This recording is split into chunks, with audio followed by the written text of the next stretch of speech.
Switches are a critical part of a network. They send network traffic where it needs to go as efficiently as possible. It's like police at busy intersections after an event. They are essential to keep the traffic flowing, getting cars on their way and headed in the right direction. But what if one of the officers didn't show up at one of these intersections? It's like one port breaking down. It stops traffic there, right in its tracks. The problem needs to be fixed as soon as possible. In this episode of Cisco Tech Talk, I'll go over some troubleshooting tips for port failure on a CBS switch. Next.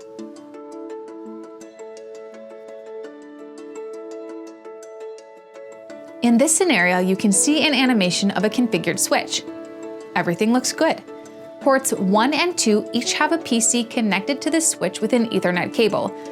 The switch lights blink as expected on these ports since they are connected to a device.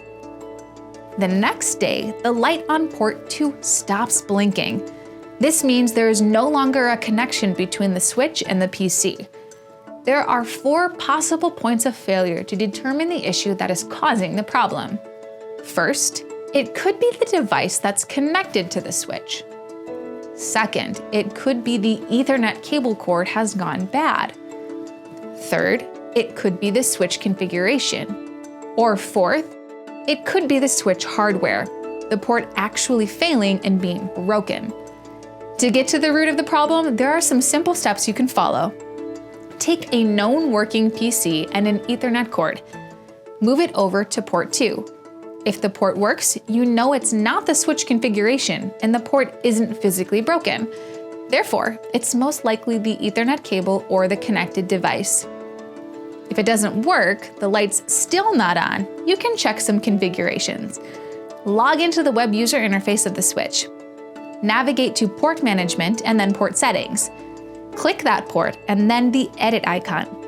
Under edit port settings, make sure the administrative status is not down.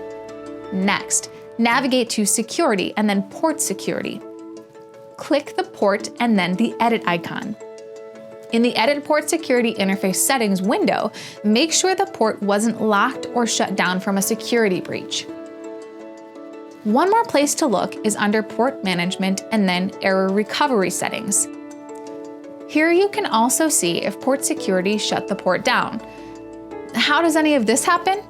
It's possible those configurations were from a previous network administrator. The port was shut down due to an earlier need, or it may be that you had port security settings in place and a breach triggered the shutdown. A simple solution is to clear any configurations with a factory reset on the switch. This erases all previous configurations.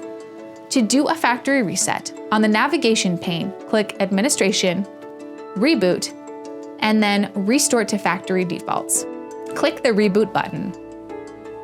Once the reset to factory default is complete, run the basic setup and check for activity on the port. After these steps, your port should be back up and running. Traffic can flow through your ports with ease.